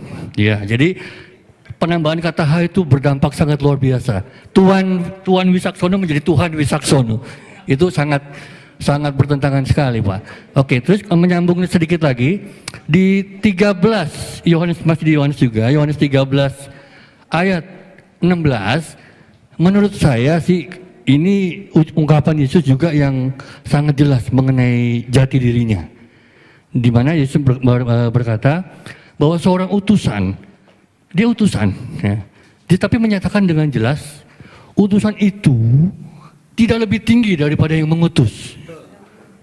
Jadi ini secara logika itu tadi seperti dikatakan Pak Nababan tadi, Akli tadi, kalau Yesus memang itu Tuhan, ya mestinya dia katakanlah, aku juga Tuhan, ya kan? Tapi dia bilang jangan jelas, seorang utusan tidak lebih tinggi daripada yang mengutus. Betul kan? Dan seorang hamba juga tidak lebih tinggi daripada yang menciptakan. Ya, terima kasih. Assalamualaikum warahmatullahi wabarakatuh. Assalamualaikum warahmatullahi wabarakatuh. Saya Mukti Ali, asal dari Sentul, Bogor. Tadi Pak Luga menjelaskan mengenai dari awal pernyataannya bahwa Yesus itu adalah Tuhan yang dahsyat, Tuhan yang hebat, Tuhan apa. Tapi tolong dijelaskan mengenai Matius 27:46. Itu peristiwa penyaliban ya. Sekitar jam 12 datang sebuah awan hingga kira-kira pukul 3 berteriaklah Yesus dengan suara yang nyaring. Eli Eli lama sabachthani. Tuhanku, Tuhanku, kenapa engkau tinggalkan aku? Lah, di sini kalau memang dia Tuhan, Tuhan yang dipanggil. Kemudian juga kok tidak sedahsyat yang Bapak sampaikan. Kemudian juga dalam tadi Bapak, mohon maaf Pak Yohanes, itu kan menyinggung masalah Lukas 4 ya. Lukas 24, mohon maaf, 24 yang 46-nya. Bahwa Mesias akan dibangkitkan pada hari ketiga di antara orang mati. Mestinya dilanjutkan, dan ini sudah dijelaskan dalam kisah Raja-Raja, kemudian Mazmur dan Torah. Tapi demi Allah sampai saat ini saya tidak pernah menemukan Pak. Mungkin Bapak bisa menjelaskan di mana itu. Kalau Tuhan memang benar, dia Tuhan yang menjelaskan, tidak berdosa, mestinya ada Pak. Dalam Torah, Mazmur, kisah Raja-Raja, bahwa apa yang dinyatakan pada 46-nya itu, silakan dicek Lukas 24, 44 sampai 46. Itu dahsyat sekali, ayat-ayat misterius ini. Jadi ternyata tidak ada, mohon maaf kalau saya katakan kok berdosa gitu. Assalamualaikum warahmatullahi wabarakatuh. Nama saya Eri dari Tangerang. Ya, jadi tadi mengatakan bahwa Paulus bisa dipercaya karena mukjizatnya yang masih ada sampai sekarang, yang terjadi pada pendeta-pendeta yang banyak menyembuhkan orang-orang. Namun ada satu permasalahan tadi, di mana ada orang yang mengaku dibayar, dan Pak Luga sendiri mengatakan tidak bisa kalau hanya satu orang saja. Kalau saya baca itu pendekatan untuk menutupi. Karena kalau kita ingin tahu, pendekatan kita mestinya menganggap itu fenomena gunung es yang tampak hanya sedikit saja, tapi yang di bawah sangat banyak. Itu yang sudah dibayar. Dan bagaimana yang terjadi pada yang terjadi di Kenya, saudari Esther Mwande oleh pendeta Michael Njoroge, ia mengungkapkan bahwa saya disuruh untuk pura-pura sakit dan sembuh karena dia tidak dibayar akhirnya. Nah, jadi di mana letak mukjizatnya itu? Demikian, terima kasih. saya sudah membaca bukunya Pak Insan. Masalah dia bilang ayat-ayat Nabi itu, terus terang saya udah baca banget ayat itu. Dan saya udah tahu banget itu. Yesus tidak tahu hari kiamat, bagaimana dia Tuhan. Kok dia yang nggak tahu hari kiamat? Terus terang, saya udah tahu banget itu. Nah sekarang, saya sedang menunggu-nunggu, Tuhan kapan saya waktunya untuk menjelaskan ini. Saya pengen banget untuk menjelaskan ini. Dan waktunya adalah hari ini. Gitu loh. Jadi artinya terus terang, bukannya saya nggak ngerti. Orang mengatakan, Yesus sendiri mengatakan tidak ada nabi ditolak di asalnya. Yesus mengaku dirinya nabi. Ya kan?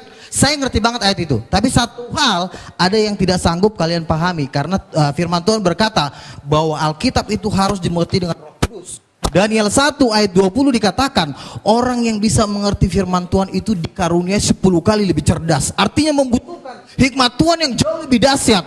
Bukan hanya sekedar firman Tuhan ditafsir sembarangan. Tidak seperti itu. Contoh, tidak pernah Yesus berkata, aku adalah nabi. Tetapi dia berkata, aku adalah anak Allah. Jadi Yesus tidak pernah mengaku nabi. Memang Yesus berkata, seorang nabi tidak diterima di asalnya. Sebenarnya Yesus sedang mengumpamakan dirinya dengan nabi-nabi karena orang-orang yang di situ belum ada yang menerima Yesus sebagai Tuhan, hanya sebagian. Jadi kalau Yesus mengatakan tidak ada seorang Tuhan, kan artinya Yesus menjelaskan ini, arti ayat ini cuma mengumpamakan nabi itu sebagai fungsi utusan dari Tuhan karena memang Yesus dari Tuhan, tetapi dia tidak mengatakan aku adalah nabi. Nah, dari mana kita tahu bahwa Yesus tidak pernah mengaku nabi? Rasul Yohanes di dalam Wahyu 19 ayat 16 menjelaskan tentang arti anak Allah. Arti anak Allah bukan nabi, karena pada waktu Yesus datang kedua kali di jubahnya tertulis Raja segala raja, King of Kings.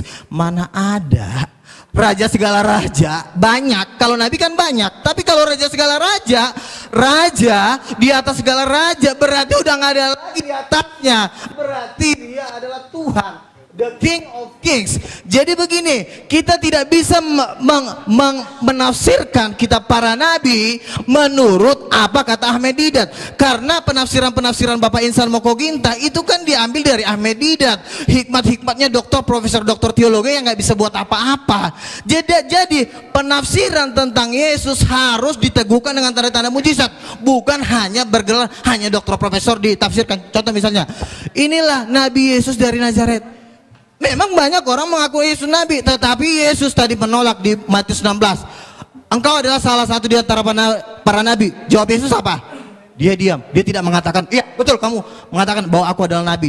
Dan Yesus, tolong tunjukkan Pak Insan di mana Yesus berkata, akulah. Bukan hanya ayat-ayat ini itu, tapi mana tunjuknya? Akulah nabi. Tetapi Yesus jelas berkata, aku adalah anak Allah. Dan penafsiran nggak boleh sembarangan, karena di 2 Petrus dikatakan tidak boleh orang menafsirkan kitab suci menurut kehendaknya sendiri. Haleluya. Berikan dulu kemuliaan buat Tuhan. Udah siapa banget.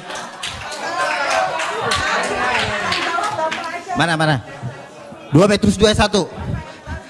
Orang basik. Nih. Yang terutama kamu harus ketahui. Aduh, tuh, Tuhan marah kan? Nyalain dong lampunya.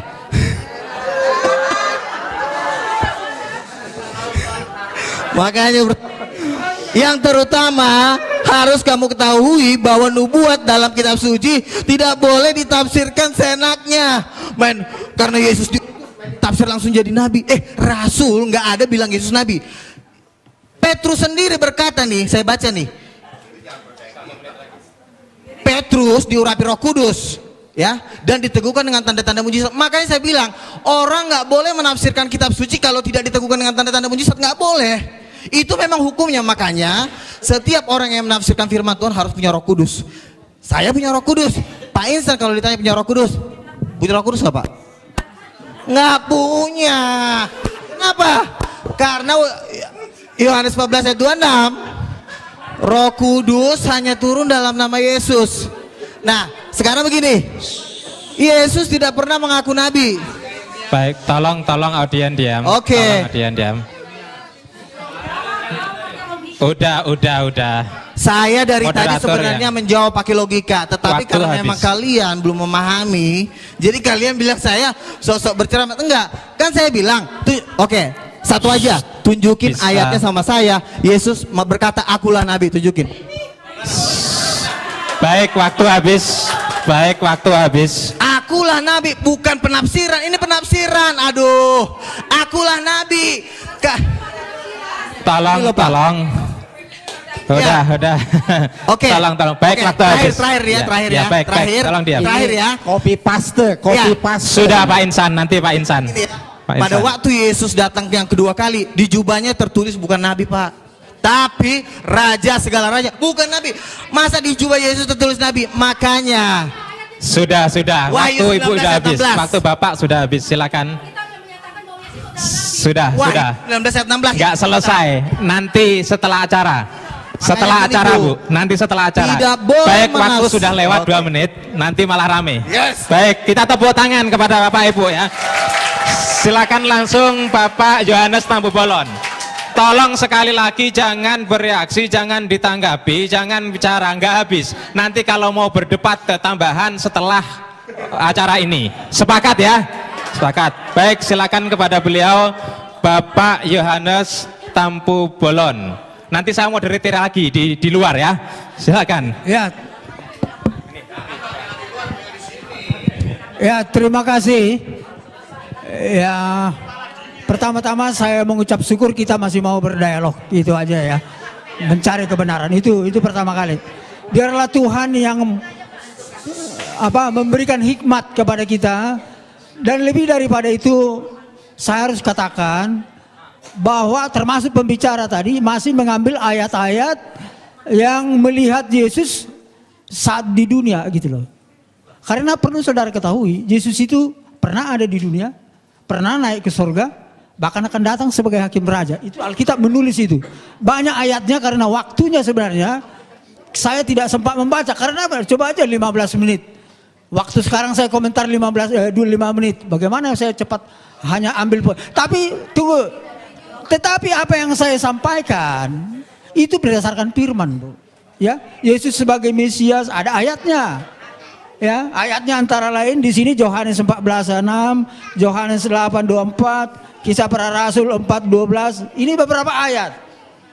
Jadi bukan tidak ada ayatnya. Memang benar Alkitab juga menulis Yesus sebagai nabi. Tapi Alkitab juga menulis Yesus sebagai Mesias, bahkan sebagai raja loh. Coba teliti lebih dalam lagi. Jadi saran saya kepada pembicara dan umat, karena ada kewajiban harus mengetahui rahasia firman ini. Tapi jangan dikatakan sudah dicampuri. Kalau kita berprinsip negatif ya repot memang. Kami juga nanti kalau berprinsip Al-Quran sudah bercampur ya repot juga. Jadi jangan begitu. Kita harus yakin bahwa ini dituliskan oleh para nabi dan rasul. Rasul itu bukan rasul-rasul palsu, Pak. Bukan nabi palsu. Itu teruji. Ini iman kita itu harus ada yang seperti itu. Jadi jangan. Kalau seperti itu memang susah kita titik temunya. Kita harus hormati kitab suci. Namanya kitab suci. Itu saya menghormati Alkitab, Alkitab dan Al-Quran. Maka saya hormati. Cuman kita cari titik temunya di mana. Karena memang ini kompleks, rumit, sangat dalam. Kalau kita tidak penuh oleh Roh Allah, memang sangat sulit mengertinya, Bapak Ibu sekalian. Jadi itulah saran saya, bukti daripada kebenaran Alkitab tidak hanya tertulis, tapi nyata di dalam kehidupan umat Kristen. Umat Kristen sekarang ini walaupun masih banyak yang tercemar, saya harus katakan, tapi banyak yang masih baik, benar di hadapan Tuhan. Oleh karena mereka benar dan taat, sesuai dengan kehendak kitab suci Tuhan, taat sehingga mereka memperoleh karunia. Karunia-karunia banyak pada orang-orang yang Kristen yang taat. Bahkan jawatan itu ada di orang Kristen sekarang ini menurut penelitian, Bu. Ada nabi, ada rasul, ada di Alkitab. Dan Alkitab memang mengatakan harus ada itu. Itulah artinya Tuhan kita masih hidup. Roh Kudus masih ada. Jadi kalau misalnya Al-Quran tidak mengatakan tidak ada nabi, ya coba review lagi. Saya harus katakan review lagi. Karena apa? Tuhan itu adalah roh. Dia berfirman melalui nabi dan rasulnya. Apakah Tuhan kita mati tidak berfirman lagi sekarang? Ini pertanyaan saya kepada saudara-saudara. Saya ini orang bernubuat, mendapat rahasia Tuhan melalui mimpi, penglihatan, firman rema, mujizat. Ini yang saya tuliskan ini. Rahasia gempa banjir itu di sini, Pak. Itu menyaksikan Yesus yang datang sebagai hakim raja. Ini kenyataan. Ada di Alkitab, bahkan katanya tadi di Al-Quran ada, belum saya baca memang. Ya puji Tuhan ada titik temunya. Nah, jadi di sini kita mari pencerahan. Satu poin lagi yang harus saya sampaikan dari berbagai pertanyaan tadi, ya. Ada keunggulan daripada pengikut Kristen daripada saudara kita Islam. Menguasai ilmu pengetahuan dan teknologi. Karena apa? Karena Roh Kudus itu ada di dalam hati kita ini. Roh itu adalah Roh Allah sendiri. Berkuasa dan dahsyat. Itu saudara sebab itu. Tapi kuncinya itu ketika kita percaya kepada Isa Al-Masih karena mengkuduskan kita. Karena kita ini sudah berdosa. Hanya Yesus telah datang mensucikan kita. Sehingga kita bisa seperti gambar Allah. Sifatnya Allah. Benar saudara-saudara. Saya menjadi saksi di sekarang ini. Kuasa dukun itu gak pernah mampan kepada saya. Itu saudara-saudara. Bahkan saya menghancurkan kuasa iblis bisa. Oh bayangkan itu. Oh saya saksi itu. Banyak pengalaman saya. Nanti suatu saksi saya saksikan suatu saat. Habis ya. Puji Tuhan. Terima kasih. Kita tepuk tangan sekali lagi. Jangan sampai ada kuasa-kuasa iblis di sini. Pasti akan lenyap. Baik, untuk yang ketiga 5 menit kepada beliau Pak Insan Mokoginta dipersilakan. Tolong jangan pulang dulu. Ya, baiklah. Mana-mana? Mic itu lebih bagus barangkali. Tes, ya. Ya, tadi kita sudah mendengar bahwa kata Pak Luga Tambunan, mana ada dalilnya Yesus mengatakan dia Tuhan, Nabi. Ternyata ini semua empat Injil kan? Ini kata siapa ini? Kata siapa semua ini? Kata Yesus kan? Ini ucapan Yesus sendiri mengatakan bahwa dia itu seorang nabi. Jadi apa yang saya kutip ke sini itu copy paste, tidak ditambah, tidak dikurangin. Katanya saya menafsirkan sendiri. Ini kan saya ambil dari Alkitab, tidak ditambah, tidak dikurangi. Yang mengatakan Yesus sendiri bahwa dia itu hanya seorang nabi. Dan nabi itu pasti kan bukan Tuhan. Ayat harus ditafsir dengan ayat, tidak bisa. Jadi harus ada ayat penafsiran lagi. Makanya saya katakan Rasul Yohanes menafsirkan anak Allah itu raja segala raja. Jadi harus ada penafsiran ayat dengan ayat. Tidak bisa kan seperti itu. Saya. Jangan diambil lah waktu saya. Ya. Jadi Yesus itu manusia dia nabi bukan Tuhan. Bahkan ada di sini ia bukan manusia. Sebab aku ini Allah dan bukan manusia. Jadi Yesus itu nggak mungkin Allah. Allah aja nggak bisa jadi manusia, bukan manusia apalagi Yesus. Nah, baik, saya akan melanjutkan ini. Komentar para tokoh Kristen dan Katolik tentang ketuhanan Yesus. Nah, saya punya buku. Ini ditulis oleh seorang Kristen namanya Franz Donald. Dia Kristen Tauhid namanya, tidak percaya Yesus Tuhan lagi. Ya, nah, dalam buku ini saya kutip. Ya, kita lihat komentar dan berani para tokoh Alkitab dalam seminar diskusi intelektual keilahian Yesus Kristus dari perspektif Alkitab. Nah, kita lihat pertanyaannya, mana yang benar? Yesus Kristus itu anak Allah atau Allah anak atau keduanya atau lainnya? Nah, pendeta Dri ini Broto Sudarmo, dia mengatakan Yesus adalah dikatakan Yesus adalah anak Allah, bukan Allah anak. Nah, ini saya tegaskan, di dalam Yesus kita dapat mengenal Allah. Kemudian kita lihat Profesor Banawi Ratma. Saya tidak mengatakan Yesus itu Allah. Yesus itu anak Allah. Dan dogma Yesus sebagai Allah adalah hasil rumusan Konsili Nisea tahun 325 Masehi. Konsili Nisea inilah yang menjadikan Yesus sebagai anak Allah. Beliau menegaskan pula bahwa konsili itu tidak alkitabiah. Nah, kesalahannya katanya dogma teologi dianggap bisa memberikan kesimpulan tentang Trinitas yang terjangkau, padahal tidak. Saya tidak setuju dengan bahasa dogma. Saya lebih suka memilih yang sederhana, yaitu bahasa Alkitab. Yesus bukan Allah, tapi Yesus jalan menuju Allah. beliau menegaskan pula bahwa memang saat ini jemaat-jemaat sudah punya tradisi bahwa Yesus adalah Allah. Gereja sangat sulit mengubah teks liturgis yang bernada dogmatis. Ungkapnya beliau mengungkapkan, andai kata gereja-gereja berani sepakat untuk merombak dogma liturgis, maksudnya tentang Trinitas, ya silakan. Nah, gitu kan? Nah, kemudian ini Hortensius, ya. Dia sarjana sekolah tinggi filsafat. Dalam acara tersebut beliau katakan apa? Yesus itu tidak pernah memperkenalkan dirinya sebagai Allah. Yang juga dikatakan Paulus tidak pernah menyebut Yesus Kristus sebagai Allah. Jadi beliau yang sangat paham bahasa Ibrani dan Yunani menegaskan pula, harus ditegaskan bahwa dalam perjanjian baru tidak pernah ada rumusan Yesus adalah Allah. Nah, dengan sangat berani dan tajam beliau sampaikan pendapatnya yang sangat mengagetkan para hadirin yang mendengarnya. Kata beliau, saya keberatan dengan istilah Allah Bapa, Allah Anak dan Allah Roh Kudus. Selanjutnya beliau katakan, Yesus itu jalan menuju Allah. Rumusan 100% Allah, 100% manusia itu hasil konsili Kalkedon, bukan kitab suci. Dalam Alkitab Yesus tidak pernah disebut sebagai Allah sejati. Menurut Romo Tom Yakob dari Katolik ini. Ya, kalimat Yohanes pasal 1 ayat 1 seperti yang dikutip Ibu tadi juga, firman itu adalah Allah. Beliau tegaskan, Yohanes justru menekankan bahwa firman tidak sama dengan Allah, tapi bersama-sama dengan Allah. Nah, satu lagi terakhir, yang paling menarik, salah satu pertanyaan jamaah kepada pastor, bagaimana pengalaman Anda selama menjadi pengikut Yesus? Romo menjawab, itu adalah sebuah pertanyaan yang sangat bagus. Dulu sebelum tahun 1974, kehidupan saya tidaklah baik, dan saat itu sebelum tahun 74 saya yakin Yesus sungguh Allah dan sungguh manusia.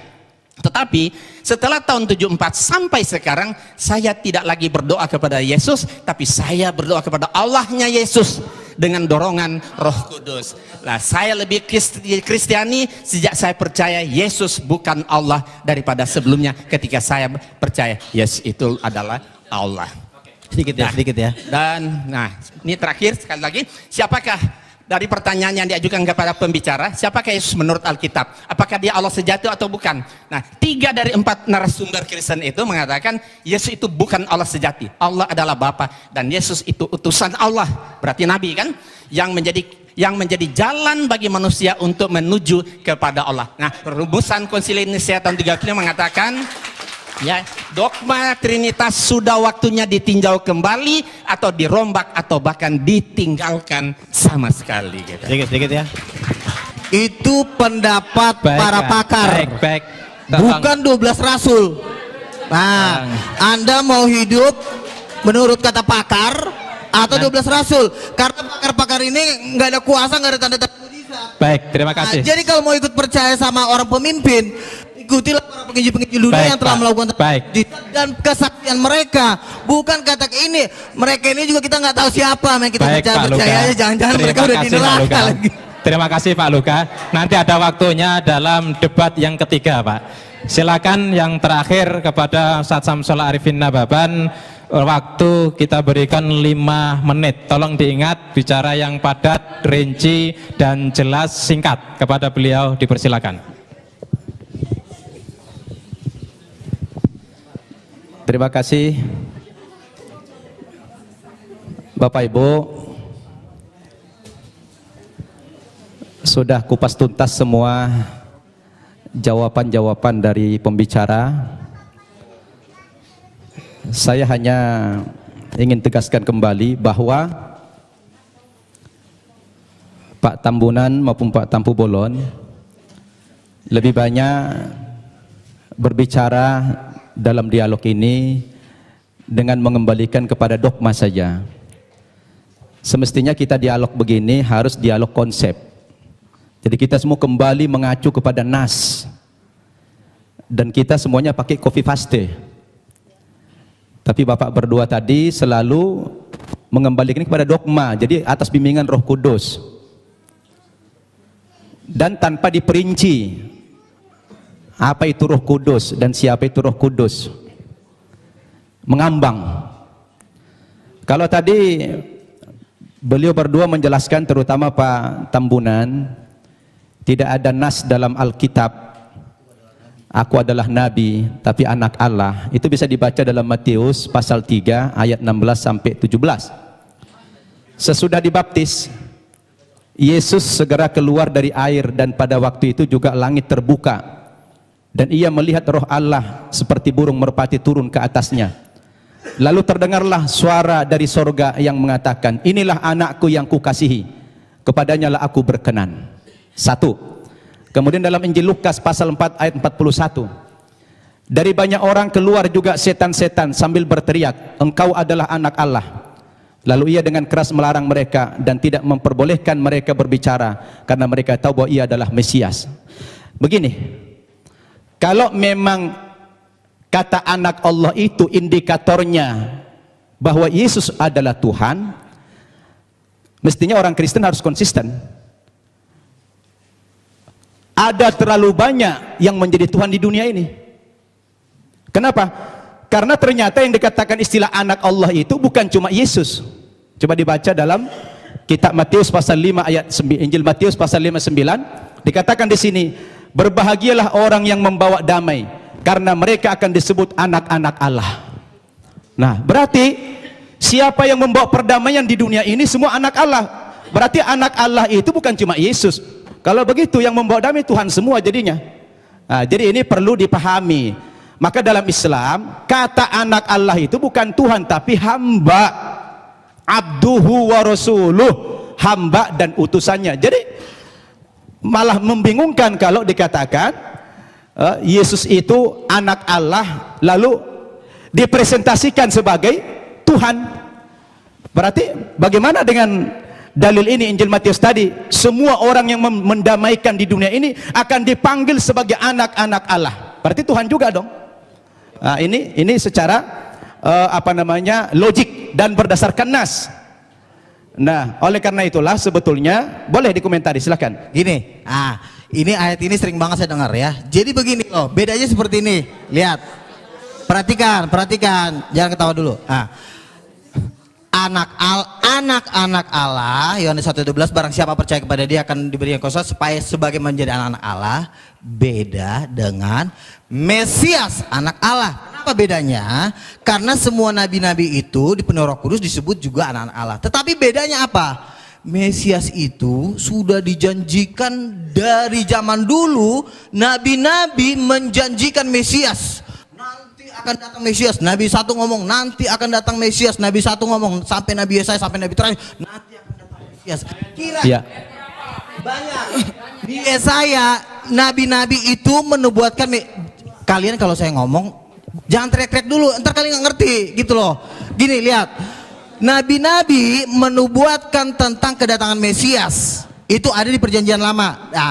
Nah, nabi-nabi ini pada waktu Yesus tadi yang saya pertama kali mengatakan, di situ dikatakan Mesias anak Allah, bukan hanya anak-anak Allah. Bedanya apa? Nah, untuk menafsirkan Mesias anak Allah ini, yang menafsirkan bukan dokter, bukan profesor, tapi rasul, 12 rasul. Makanya 12 rasul menafsirkan Mesias anak Allah dalam Wahyu 19 ayat 16 bahwa Mesias anak Allah penafsirannya adalah raja, segala raja, bukan nabi. Jadi kalian jangan sembarang menafsirkan kitab suci. Mesias anak Allah dengan anak Allah beda banget gitu loh. Jadi perbedaan ini kalian harus pahami, karena perbedaan ini efeknya lautan api dan belerang gitu loh. Jadi Mesias anak Allah dan anak-anak beda. Itu yang saya pahami dan yang saya pelajari selama ini, karena saya udah tahu jawaban pertanyaan kalian pasti itu gitu loh. Jadi itu gantian. Saya belum selesai tadi. Itu sanggahan dari beliau. Kita jadi bingung nih. Kenapa bingung? Kita kan membaca Alkitab ini justru kita menghindari tafsir. Ini textbook kita nih, copy paste. Kalau memang tulisan-tulisan kami yang mengambil dari Alkitab ini dianggap salah, padahal ini adalah textbook kami menulis di sini. Terus apalagi yang dipakai sebagai hujah, sebagai jangan baca argumen. satu ayat aja, Pak. Makanya Satu. baca Jadi juga gini, kitab Wahyu. Jangan cuma baca. Saya mau kembali kepada teks lagi. Di antara indikasi juga Yesus bukan Tuhan, Saya baca dalam Injil Markus pasal 13 ayat 31 sampai 32. Dikatakan dalam ayat ini, Yesus tidak tahu kapan kiamat itu terjadi. Masa ada Tuhan tidak tahu kiamat kapan terjadi? Nah, ini menjadi pertanyaan yang menarik sebetulnya. Jadi ini tanpa tafsir, ini bukan tafsir. Jadi ini bukan tafsir, kami nggak berhak menafsirkan. Makanya kami hanya textbook saja. Kembali kepada Kofi Faste ini. Nah, terkecuali kalau bapak-bapak tidak lagi mengakui Alkitab, ini lain soal. Jadi kalau mau dibantah sebetulnya jangan dibantah kami, dibantah saja itu Alkitab, karena kami hanya menyadur saja. Iya, demikian. Terima kasih. Makanya Pak, kesimpulan dari seluruh Injil itu ada di kitab Wahyu. Jangan kalian baca cuma kitab Injil doang.